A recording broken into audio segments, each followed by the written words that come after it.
नमस्कार to my channel.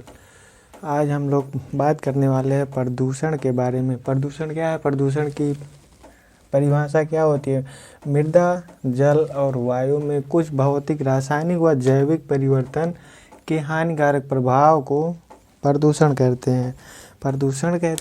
अब प्रदूषण के 3 प्रकार हैं। नंबर 1 वायु प्रदूषण, नंबर 2 जल प्रदूषण, नंबर 3 मृदा प्रदूषण।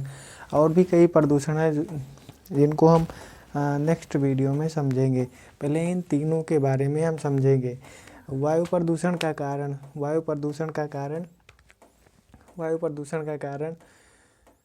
इसके कुछ निम्नलिखित कारण हैं। नंबर 1 वाहनों से निकलने वाले धुएं, जो इसकी मात्रा अधिकतम होती है। और कारखानों का धुआं। कारखानों में मुख्यतः CO2 नामक गैस पाई जाती है। कार्बन डाइऑक्साइड गैसों के रिसाव में अभी 1984 में हुई थी भोपाल गैस नामक त्रासदी हुई थी, जिसमें मिथाइल आइसोसाइनाइड नामक गैस का रिसाव हुआ था, जिससे भारी मात्रा में जनधन की हानि के बढ़ने का। वैश्विक तापन का मतलब CO2 कार्बन डाइऑक्साइड गैस जिम्मेदार है। वैश्विक तापन में CO2 नामक गैस जिम्मेदार है, लेकिन वायु प्रदूषण में CO कार्बन मोनोऑक्साइड गैस। अम्ल वर्षा मुख्यतः SO2 plus NO2 sulphur dioxide और नाइट्रोजन डाइऑक्साइड, ये दोनों गैसें बादलों से अभिक्रिया करती हैं। फिर उसके बाद अम्ल वर्षा होती है। अम्ल वर्षा इमारतों का कुष्ठ रोग के नाम से भी जाना जाता है, जिससे इमारतों का कलर नष्ट हो जाता है, तो उससे मानव स्वास्थ्य पर प्रभाव पड़ता है, जिससे मानव का तंत्रिका तंत्र प्रभावित होता है और बहुत सारे रोग हो जाते हैं। नंबर 3 श्वास लेने में परेशानी होती है। और बहुत से ऐसे प्रभाव हैं जो कि वायु प्रदूषण से होते हैं। अब इसके हम उपाय देखेंगे। उपाय में हम गाड़ियों के इंजनों में बदलाव करके वायु प्रदूषण को नियंत्रण कर सकते हैं या उनमें कमी कर सकते हैं। और वनों की कटाई पर रोक लगाकर हम वायु प्रदूषण को नियंत्रित कर सकते हैं। और पेड़ों का प्रत्यारोपण करके, मतलब नए पेड़ लगाकर हम वायु प्रदूषण को ठीक कर सकते हैं। और नवीकरणीय ऊर्जा का प्रयोग करके हम पेट्रोल, डीजल इन सब की जगह नवीकरणीय ऊर्जा जैसे सौर ऊर्जा, या जिनमें कार्बन का उत्सर्जन ना हो, कार्बन डाइऑक्साइड का उत्सर्जन ना हो, ऐसी ऊर्जा के स्रोतों का हमको प्रयोग करना चाहिए, जिससे कि हम वायु प्रदूषण से बच सकें। नंबर 2 है जल प्रदूषण। अब जो पृथ्वी पर कुल 21% भाग पर स्थल है और 71% भाग पर जल है।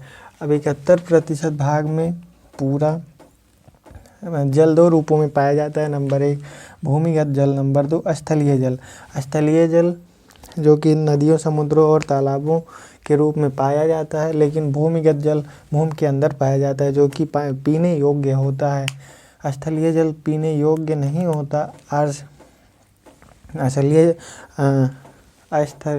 आर्सेनिक युक्त जल प्रदूषित होता है। जल की शुद्धता की जांच BOD लेवल जांच करके करते हैं। BOD बायोन्ड ऑक्सीजन डेंसिटी, मतलब पानी में जितनी ज़्यादा ऑक्सीजन की मात्रा रहेगी, उतना ही ज़्यादा वह पानी शुद्ध रहेगा। और जितनी ही ज़्यादा ऑक्सीजन की कमी रहेगी, उतना ही वह जल अशुद्ध रहेगा। इससे हम पानी की शुद्धता की जांच करते हैं।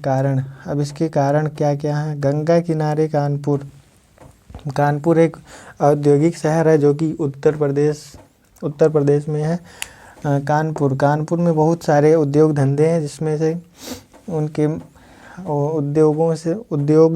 उनमें से जो कचरे निकलते हैं वो गंगा में मिल जाते हैं, जिससे गंगा नदी का पानी प्रदूषित हो जाता है। और उस प्रदूषित पानी नदियों के रास्ते होते हुए वह चला जाता है समुद्र में। इससे पूरा समुद्र प्रदूषित हो जाता है। और झारखंड दामोदर नदी, झारखंड में दामोदर नदी पूरी तरह से प्रदूषित हो गई है। औद्योगिक कचरे का मिलना, मतलब जब जल में औद्योगिक कचरा मिल जाता है तो जल प्रदूषण होता है। इसी कारण मरे हुए जो जानवर होते हैं उनको लोग पानी में फेंक देते हैं, जिससे उनके सड़ने से भी प्रदूषण होता है जल का। पशुओं के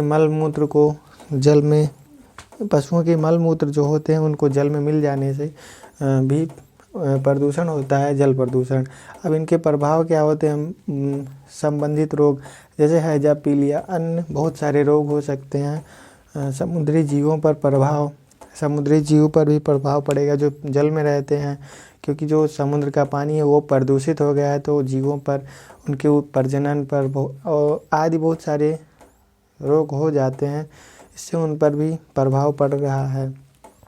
जीवों पर प्रभाव, इनके उपाय क्या है? नमामि गंगे भारत सरकार की एक पहल थी जो कि भारत सरकार ने चलाया। गंगा को स्वच्छ करने के लिए पीओडी लेवल को सुधार कर, मतलब ऑक्सीजन की मात्रा को पानी में बढ़ाकर, जल में कैल्शियम मिलाकर, जल में कैल्शियम जब हम मिला देते हैं तो पानी शुद्ध हो जाता है, पीने योग्य हो जाता है जल में कैल्शियम मिला देने से। अब नंबर 3 देखिए मृदा प्रदूषण मुख्यतः खेतों में जब हम उर्वरक डालते हैं अधिक मात्रा में तो उससे मृदा का प्रदूषण हो जाता है। इसका नंबर 2 झूम खेती, मृदा प्रदूषित झूम खेती से भी होती है। अब ये झूम खेती क्या है? झूम खेती का मतलब होता है कि जब बड़े बड़े वनों को आग लगा दिया जाता है, उसके बाद पुराने तरीके से उस पर खेती की जाती है, लकड़ी के हल या बैलों के द्वारा तो उस पर खेती की जाती है, तो उसे हम झूम खेती कहते हैं। मृदा का कटाव, नदियाँ जब बाढ़ का रूप लेती हैं तो मृदा का कटाव करती हैं, जिससे मृदा का प्रदूषण होता है। और नंबर 3 प्लास्टिक का मृदा में मिलना, मतलब प्लास्टिक जो लोग इधर उधर खा के फेंक देते हैं वो मृदा में मिल जाते हैं, इससे मिट्टी में मिल जाते हैं और वे अनुपजाऊ हो जाती है मिट्टी, तो इससे प्लास्टिक के मिलने से मृदा का प्रदूषण होता है। अब इसके प्रभाव देखेंगे हम लोग। फसलों का कम उत्पन्न होना, मतलब फसलों का कम उत्पन्न होना, जब ज़मीन प्रदूषित हो जाएगी, मृदा प्रदूषित हो जाएगी, उससे फसल कम उत्पन्न होगी, भूमि का बंजर हो जाना और जन धन की हानि, मतलब मृदा का जब कटाव होगा तो उसमें बहुत सारे जन धन की हानि हो सकती है। अब इसके उपाय क्या क्या हैं? हमें नदियों के किनारे पेड़ लगाना चाहिए, जिससे कि कम से कम कटाव हो, मिट्टी का कटाव ना हो, और रासायनिक उर्वरकों का कम से कम प्रयोग करना चाहिए, बिल्कुल ना के बराबर। और सरकार द्वारा अच्छी नीतियाँ बनाकर, जिससे कि लोग कटाई ना करें वनों की, और और हम लोग जैविक उर्वरकों जैसे जानवरों द्वारा